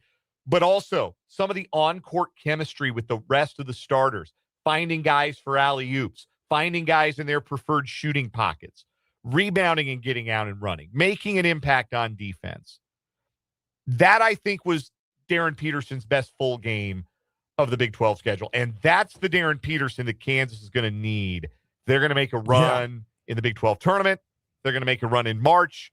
They get that Darryn Peterson the rest of the way. That we've seen what their floor looks like. We saw kind of what that looks like against Arizona State. But now we see what their ceiling looks like when Peterson is dealing like that, when he is impacting every part of the game. And yes, I understand that the fact that they played against a bad Kansas State team is a major caveat here. Like, they can't guard, period. But it's the ability to make those shots, the touch that he had around the rim that has kind of come and gone. If he's starting to get into a rhythm, if he's starting to get the feel for the game, he's starting to get more comfortable being out there for 29 to 34 minutes of action, that's when this Kansas team can be really, really good. And we just haven't seen that version of KU a lot this year, but we finally did see it on senior night, Spencer. Yeah, I mean, I didn't get a chance to tune into a lot of it, but I was able to pull it up on my phone when I had the chance, and it just looked like I know you just mentioned it was against a team that doesn't play very good defense at all in Kansas State, but just the way they were working together in the cohesiveness on offense is like, use that game, even though it's Kansas State, model how you played in that game, and you could get a national championship back to Lawrence. It also helps with Trey White shooting that well, 5 out of 9 from behind the arc. He had double-double, 23 points and 11 rebounds. It also helps when you get rebounds, too. Yes. You nearly double them up. Yeah, plus 17 on the glass. Melvin Council making plays for himself. And he also had triple-double, 17, 10, and 8. A spectacular performance from Melvin Council in his final game at Allen Fieldhouse. And he's on the very short list of the most beloved one-year players. I wouldn't even say he's one-year seniors, one-year transfers, just one-year guys in KU history. Melvin Council's on the short list of the most beloved in program history. Did Self get every single player in? Oh, yeah. He started 5 of the 6 seniors, which he's always started all the seniors, even the walk-ons, he'll start. And then Giangalli came in really quick. I think at the first dead ball, Giangalli came in for, I think it was Justin Cross. So, yeah, they everybody got in. And then, yeah, he even got Will Thingbull from Cape Mount Carmel into the ball game there in the final minute and a half. So, yeah, that's kind of day it was for Kansas. Kansas State, like, they weren't expected to win the game, and they didn't. I think they were 16.5-point dogs, lost by 19. PJ Haggerty and Nate Johnson each got theirs. Kamari McGriff, I thought, played a nice game, 17-7. There wasn't anything at stake for K-State outside of the rivalry aspect of it, but we already saw that didn't really bring the best out of this K-State team all year. What brought the best out of them was games they thought they could win. And this clearly was not one of those. After the game, Matt Driscoll holds the questions so that he can give a lengthy, I would almost call it a rambling opening statement, which coaches never volunteer to do. Like, if you've been to a press conference, especially at like the NCAA tournament or a conference tournament, they'll say, yeah, we'll begin with an opening statement from the coach. And sometimes the coach will, like, if they win, sometimes the coach will say something. It'll be 15, 20 seconds. If they lose, sometimes coach just say, now take questions. And that'll be the end of the... Or they'll say like 3 words. Like, we didn't play well, I'll take questions. Yeah. Typically, coaches do not offer opening statements. Matt Driscoll offered an opening statement and went on and on about what a privilege this is to do this and pick up for Jerome Tang and do this for him, and that it's really been hard to do it, and all this and all that. We should all have a friend like him. We should all have a buddy like Matt Driscoll who props us up and critically makes it more likely we get all of our $18.675 million in our buyout lawsuit against Kansas State. I don't know. Did they ever file a lawsuit? I guess they haven't technically filed, have they? Everybody's kind of waiting on that. But no, like, why wouldn't you wait if you were Jerome Tang? Yeah, Matt Driscoll making the case that you didn't get fired for any good reason every time he gets behind a microphone. You got K-State fans out there saying, just fire all those guys. Yeah. Buy him out. Let the players coach the team in Kansas City this week. But yeah, Matt Driscoll taking up for Jerome Tang whenever he can. We could all use a friend like that. Mention the conference honors. Those came out earlier this hour, I believe. Yeah. And your player of the year in the Big 12, Arizona's Jaden Bradley. This is a surprise to me. I really thought that, I thought it was going to be JT Toppin and he got hurt. And that kind of opened things up a little bit. I thought maybe Joshua Jefferson for Iowa State had a lead on it. But they gave it to, I don't even think the best player on the best team, but Jaden Bradley's the most complete player on the best team, and he is your Big 12 player of the year. Flory Badunga, defensive player of the year, not a surprise to anybody with eyes. Melvin Council wins the newcomer of the year in the conference, which is pretty cool. Badunga, the only Jayhawk to make first team all conference. Darryn Peterson, second team. Melvin Council, honorable mention. PJ Haggerty, honorable mention. Badunga makes the all-defense team, obviously. Darryn Peterson on the all-freshman team. Melvin Council on the all-newcomer team. Did you see the all-freshman team? 4 of the 5 were unanimous, yeah. But Koa Pete wasn't. That may have been because he was injured, I guess. And it just goes to show you how good this freshman class is, that like there are 4 guys who were slam dunk nailed on, and then Koa Pete wasn't one of them because there were other guys that you could have theoretically put on the list. I guess. AJ DeBonsa wins freshman of the year. Tobey Awaka from Arizona is the 6th man of the year. Tommy Lloyd of Arizona gets the coach of the year. I understand that. I really do. And they won the league by multiple games. Like, best league in the country. They won it by multiple games. There were 3 Wildcats, first team all Big 12. Bradley, Braden Berries, and Motias Krivash were all Big 12 first team. DeBonsa was first team. I mentioned Badunga was first team. Houston had Emmanuel Sharp and Kingston Flemings on the first team. Texas Tech got Christian Anderson, JT Toppin on the first team. And Iowa State's Joshua Jefferson rounding out that 10-man all Big 12 first team. The guys who missed out, second team, Darryn Peterson, Milan Momcilovic of Iowa State, Taman Lipsey of Iowa State, Baba Miller from Cincinnati, who really came on strong late in the year, and the injured Richie Saunders from BYU. So I'm interested by the selection of Bradley, but I kind of think after Toppin got hurt, there was no obvious choice. And I understand giving it to like the connective tissue, the guy who was the most consistent night in, night out for Arizona, the best offensive and defensive combination player that they had. Jaden Bradley is your Big 12 player of the year. We'll take a timeout, come back, wrap up this 4 o'clock hour, 580 Sports Talk.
Kansas City Royals in action in the Cactus League this afternoon, losing to the Cleveland Guardians 6-0 in the bottom of the seventh. First tough outing, not really a bad outing for Ryan Berger. The first time he's gotten touched up, 3 innings, 2 runs on 3 hits, 2 strikeouts and a walk, did allow a home run. Nick Mears gave up a pair of home runs in an ugly inning of relief. 1 inning, 3 runs on 3 hits, including the 2 dingers. Royals have just 6 hits in total. Catcher Elias Diaz has a pair. We are 18 days away from the start of the 2026 Major League Baseball season. 18 days to Royals opening day in Atlanta against the Braves. There is no number 18 on the Royals' current roster. Both Mike Yastrzemski and Kevin Biggio wore the number last season. Infielder Pat Kelly was the first to wear it in Royals history. A bunch of good players have worn number 18 in Royals history. Al Cowens, Brett Saberhagen wore it for the second half of his tenure with the Royals. Obviously, Johnny Damon, who was emerging into stardom at the end of his Royals career. Raul Ibanez started to break out in his career wearing number 18. Ben Zobrist from that 2015 team, the late season acquisition. Everybody loved Ben Zobrist as a Royal. Perfect fit as a player. He also wore the number 18. That's a fun number in Royals history. Coming up, we got a jam-packed sports headlines segment. Lots going on in the NFL. State basketball preview. We're talking Washburn basketball as well. The final 45 minutes of 580 Sports Talk.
Let's get it. Final hour of the day here on 580 Sports Talk. Dan Lucero, Spencer Dupuy hanging out with you until 5:45 on the Sports Voice of Kansas, 580 WIBW, FM 104.9, online at 580WIBW.com, and in living color on our YouTube stream, 580 Sports Talk, and our Facebook page, WIBW News. Great to be with you as always on the program today.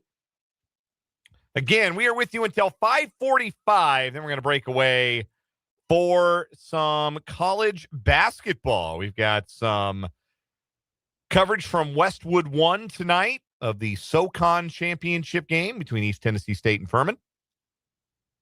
And that is coming up with pregame coverage at 5:45. So 45 minutes to do what we typically get done in an hour here on the final hour of 580 Sports Talk on this day.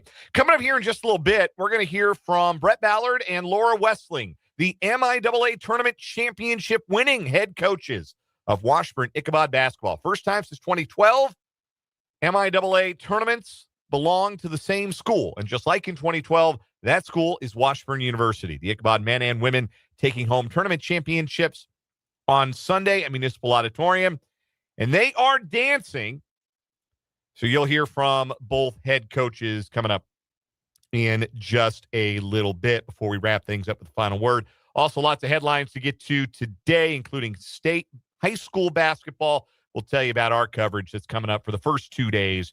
Quarterfinal Tuesday and Wednesday coming up here on 580 WIBW. Want to hear from you? 785-272-9429 is the number, 785-272-9429. You can also interact in the live chat on our YouTube channel, 580 Sports Talk. Encourage you to hop on in and say hello in the chat.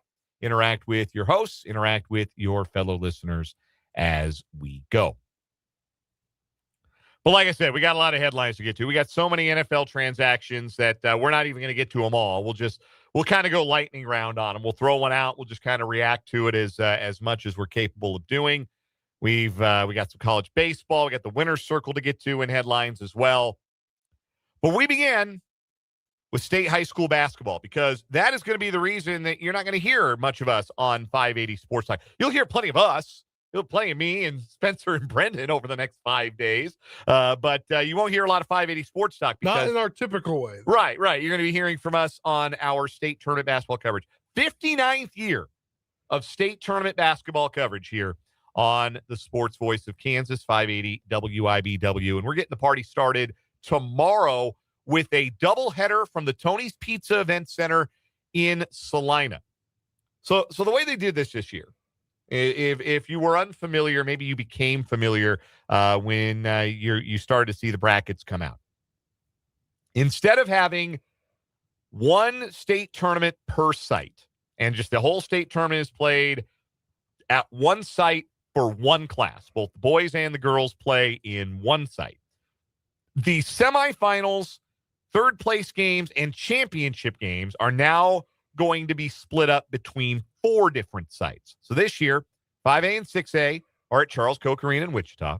4A and 3A are at the Hutchinson Sports Arena. 2A and 1A Division 2 are at Emporia's White Auditorium. And 1A Division 1 is at United Wireless Arena in Dodge City. And I like that fine. I like the idea of having multiple classes in the same site. I think that creates more interest, bigger crowds. People get to see other classes, teams from other classes, other schools, other communities. I think that makes for a really fun atmosphere and a really fun weekend.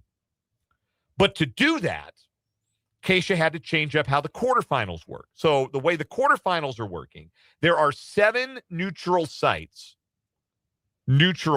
across the state of Kansas. They are Koch Arena in Wichita, also Friends University in Wichita, Tony's Pizza Event Center, and Kansas Wesleyan University in Salina, United Wireless in Dodge City, White Auditorium in Emporia, and the KCKCC Fieldhouse at Kansas City, Kansas Community College out in Kansas City. So the way that the quarterfinals are done is not by class, but by proximity to the higher seeded team in the game in question. So that's how you've got some sites hosting 5 quarterfinal games in a day in 4 different classes, and some sites only hosting 2 quarterfinal games in a single day. And I have to admit, and I do not make it a habit I don't think I have to make it a habit to be critical of Keisha, because I think Keisha does a really good job. I've been in favor of a lot of changes that Keisha has made, a lot of things they have done with state events, a lot of the changes that they've ushered in, even changes I was skeptical of, like the shot clock. I actually think that has been implemented really, really well, and I'm glad that there's a shot clock in Kansas high school basketball now. So I'll be the first one to admit if I get something wrong with regards to a change or a rule or a decision that Keisha makes. I think they do a tremendous job. I really, really do. But I don't love quarterfinal Tuesday and Wednesday. I think in theory it sounded good, but in practice what you end up with is you've got people from communities going all over the place, like crisscrossing the state over the course of 3 days. So you got to get to a quarterfinal. And then, well, okay, let's say you're one of many schools that is having both of your boys and girls teams in the state tournament. So if you're a Rossville fan, let's say you're a Rossville supporter. You want to go see the Rossville girls? They play in Salina on Tuesday. It's their first trip to state in 20 years. You should want to go see them. Then the Rossville boys, they're in Wichita on Wednesday at 4:00. And if either of them win and go on to the semifinals, they're in Emporia. So you're crisscrossing the state, 3 different locations for 3 days, potentially only 3 days of basketball. Could be 5, but it might only be 3 days. That's asking a lot.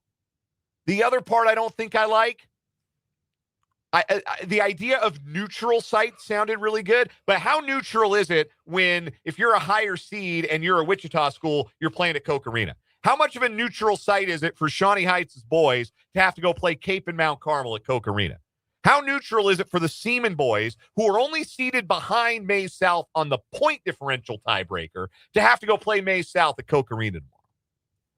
I think the idea of neutral sites sounds great, but these sites aren't all that neutral. It doesn't feel like, for a lot of these games. Like, there are some, like there's one where I think it's St. Mary's Colgan is playing Salina Sacred Heart in Kansas City.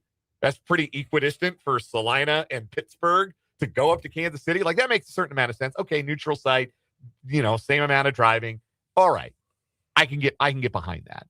But it doesn't feel like the neutral sites are in fact all that neutral. In fact, it feels like a major advantage for some of the Wichita schools in particular. So what I think now, this is me. I didn't mean to get on a soapbox here, Spencer. I apologize. It's all good. We just I'm rolling. You gotta let it out sometime. Yeah. I didn't mean to get on a soapbox here.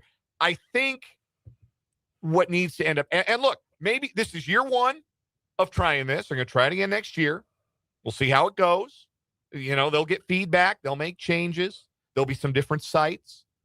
And like I said, like I think Keisha is always going to act with the student athletes at top of mind. And I've got a ton of respect for everybody in that organization. So this is not me coming and swinging a baseball bat and trying to kneecap Keisha here.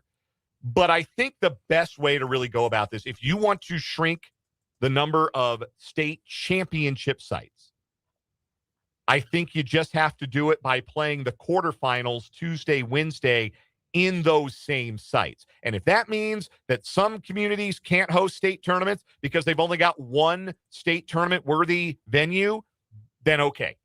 Then that's just the way it is. If that limits you to places like Salina, where you've got the arena and you got the Mabee Center, or Wichita, where you've got the Koch Arena and the big arena, Intrust Bank, and the Garvey Center, or Topeka, where you've got Lee Arena and the Expo Center you could use. If it limits your number of possible sites, okay, that's fine.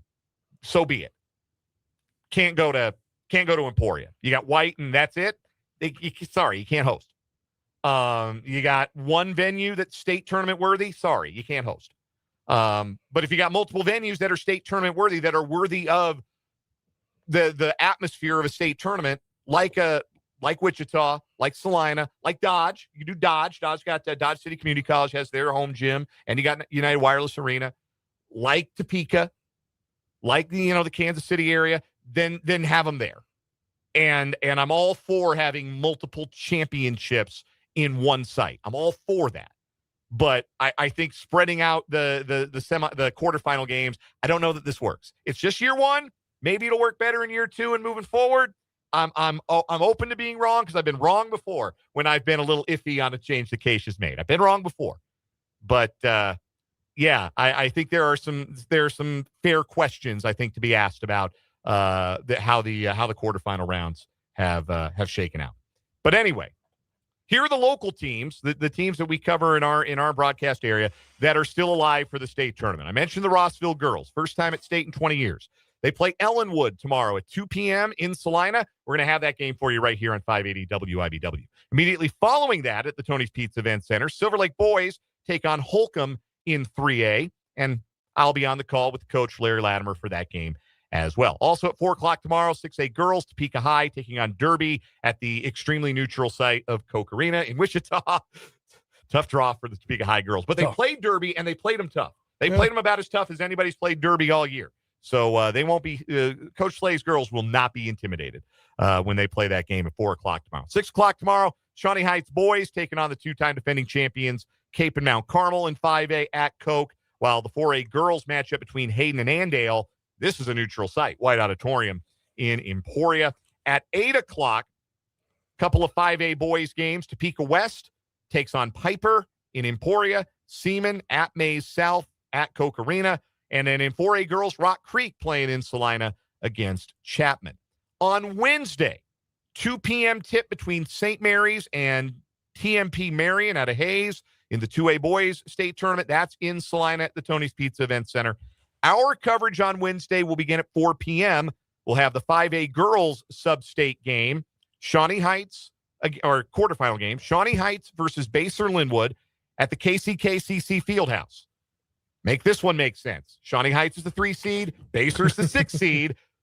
One of those two is closer to Kansas City, and it ain't the higher seed.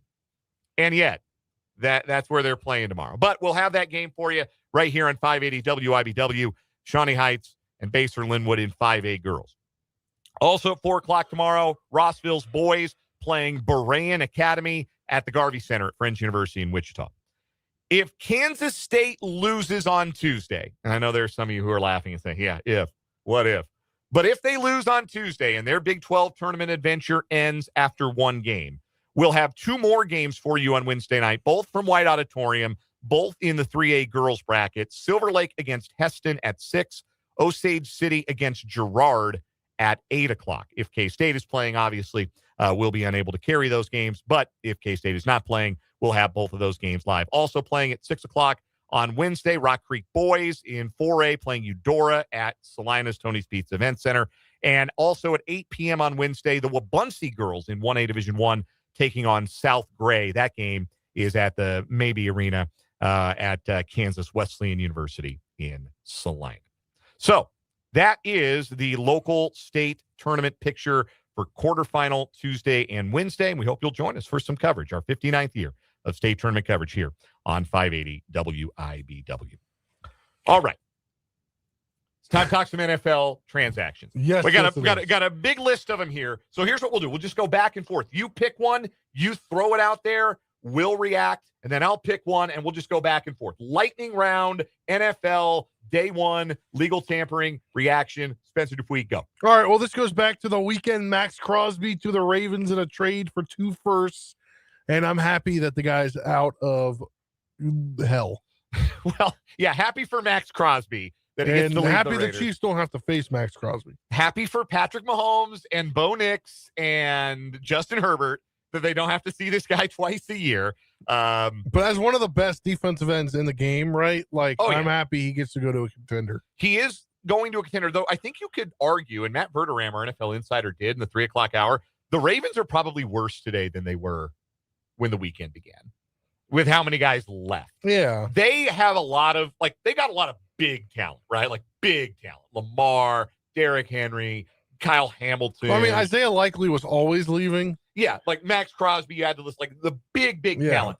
But all their big talent is really expensive. They're a very top-heavy roster. Yeah. And you can win with a top-heavy roster, but those guys all better be awesome, and they all better play all 17 games.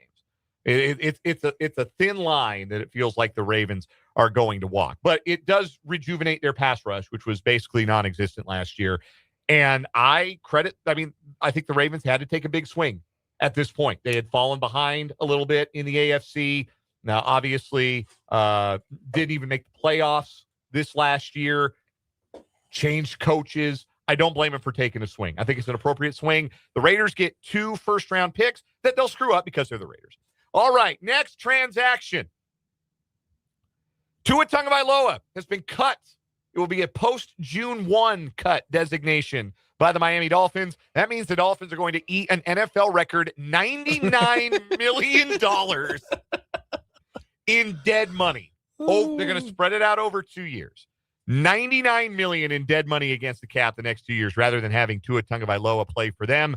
He will play instead for the Atlanta Falcons, who will pay him the league minimum next year to presumably be the starter ahead of Michael Penix Jr. I guess the Falcons are just going to corner the market on left-handed quarterbacks. Yeah.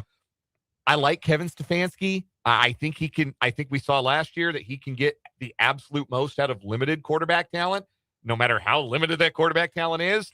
But I don't know. I just don't think Tua physically has it in him to resurrect his career. But hey, you got to think about it. If Penix plays a game next year, everything stays the same. You're not switching how you're calling plays because a little bit, obviously. But when it comes to like calling plays for a left-handed quarterback versus a right-handed quarterback, you're not, because they're both the same hand. I guess, so, I mean, maybe there is a little bit of like Moneyball continuity, hidden advantage to having 2 left-handed quarterbacks. I just meant like continuity in when one player goes in and goes out, probably on play calling. I would assume. I don't know. And with the injury histories of both Tua and Michael Penix Jr., you can imagine there'll probably be a lot of switching in and out. Yeah, between those two. Give me another transaction. Yes, Alec Pierce is going back to the Colts for $29 million a year. Alec Pierce is good. But is he that good? $29 million a year for Alec Pierce. That was the first number today that made my jaw hit the table. Yeah. So there was a lot of hope, I think, from Chiefs fans that Alec Pierce would hit free agency, and that was like the one wide receiver that I think I had hope for my team too. Yeah, I think that was probably the one guy for a lot of teams once George Pickens got tagged that you looked at and said, okay, this guy could really be a difference maker wide receiver. This guy would be worth going and paying top dollar. Then the Colts said, yes, how about $29 million a year? The corresponding move here is that the Colts are trading Michael Pittman. Can't afford to pay him both. So Michael Pittman today being traded to the Pittsburgh Steelers. The Steelers are going to sign Pittman to an extension that will pay him just shy of $20 million a year, which feels a lot more reasonable and gives the Steelers 2 good wide receivers, him and DK Metcalf. Well, who's their quarterback? Great question. Is it Aaron? Probably. Like, if we're being honest, it's probably going to be Aaron Rodgers. But, when was the last time the Steelers had 2 good wide receivers? Well, I mean, like a year ago. Well, did they really have 2? No, because it was in the offseason. Yeah, it was like for 5 minutes. Yeah. before they traded Pickens. No, like you almost have to go Hines back. Ward, Santonio Holmes. Yeah, you do. You have to go back that far. You really do. To the last time the Steelers had multiple good wide receivers. Now they do. So that's good. I feel like a little after that, Antonio Brown and Juju. Yeah, for a year. Okay, we can go. We can do that. When they were both really good for like that 1 year, healthy, and Antonio Brown's head was on straight there for a second. Yeah. Okay, I give him that. All right, next move. Malik Willis is going to be the next starting quarterback in Miami. And I actually think they ended up paying him a reasonable amount of money. There was talk he could get like something crazy, like 35 million a year.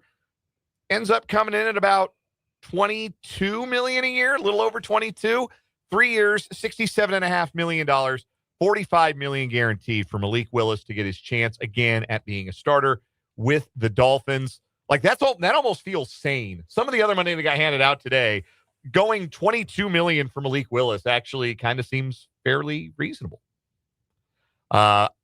I think he was probably a product of the LaFleur system a little bit. I don't know what exactly Jeff Hafley expects to get out of him in Miami, but I think he earned the second look, and good for Malik Willis. Next headline. Give me another transaction. Wan'Dale Robinson to the Titans for 4 years, $78 million. What did Brian Dable go to Mike Borgonzi and say? He was God? The Titans are only signing players that have a history with Robert Saleh and Brian Dable.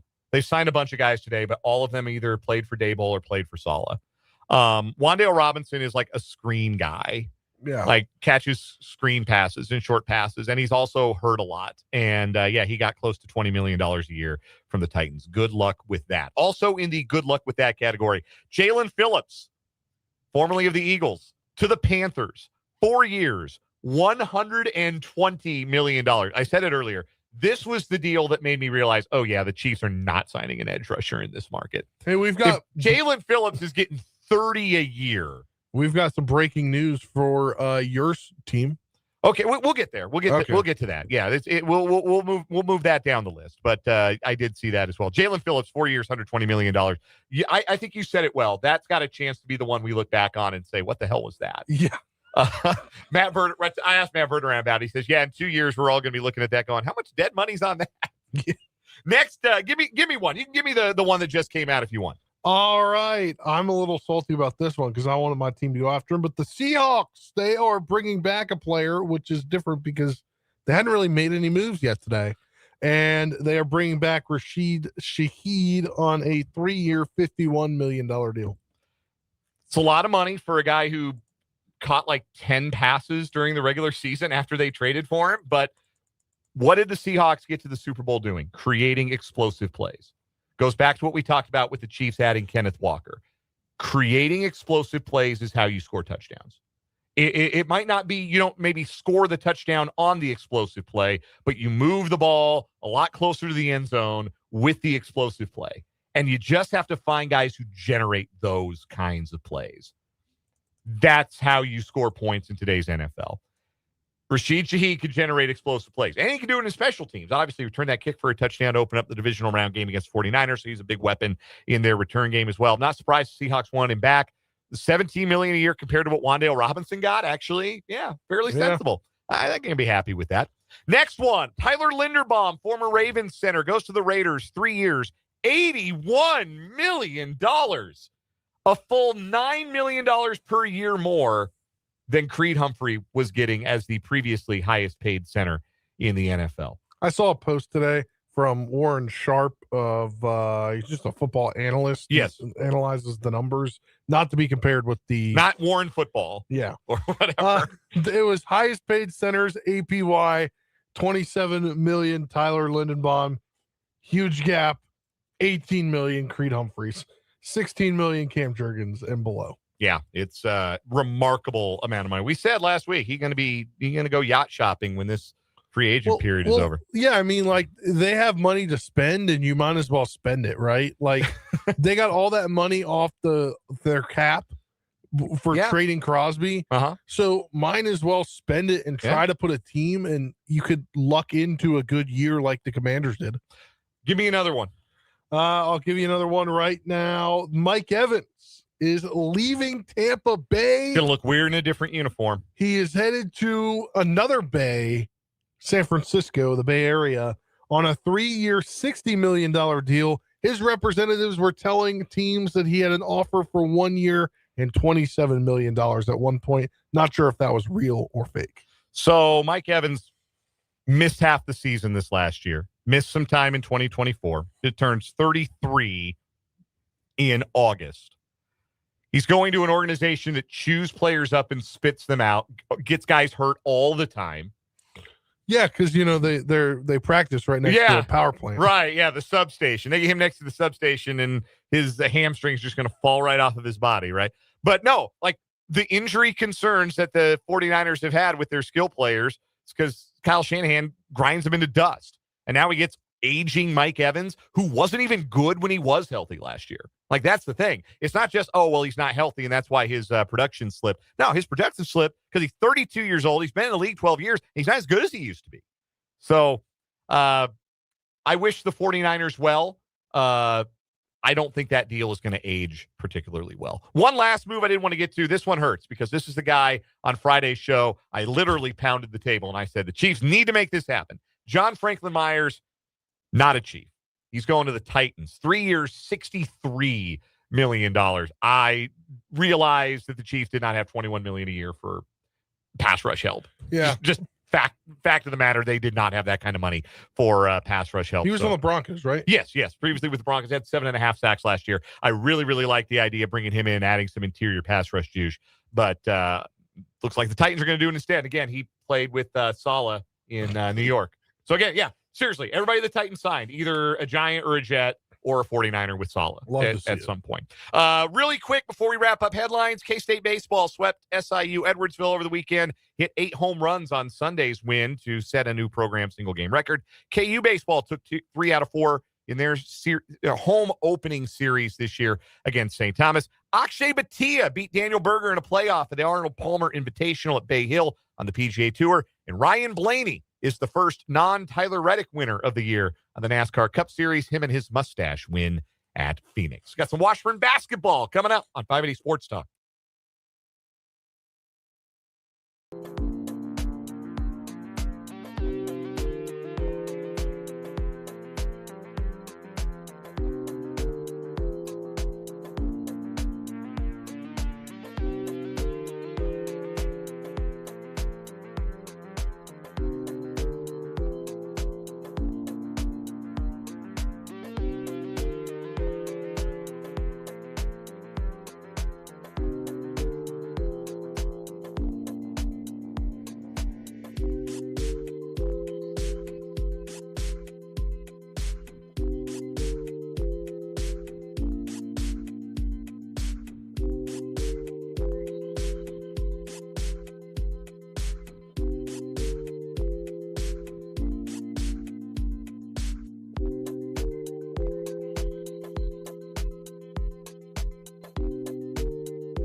The Washburn Ichabods are NCAA tournament bound, both the men and the women, winners of the MIAA conference tournaments over the weekend in Kansas City. The Washburn women upsetting Central Missouri with a second-half comeback, while the Washburn men destroyed Rogers State in the men's title game. Brendan Wrzezinski was able to catch up with both of the head coaches of the Washburn Ichabods.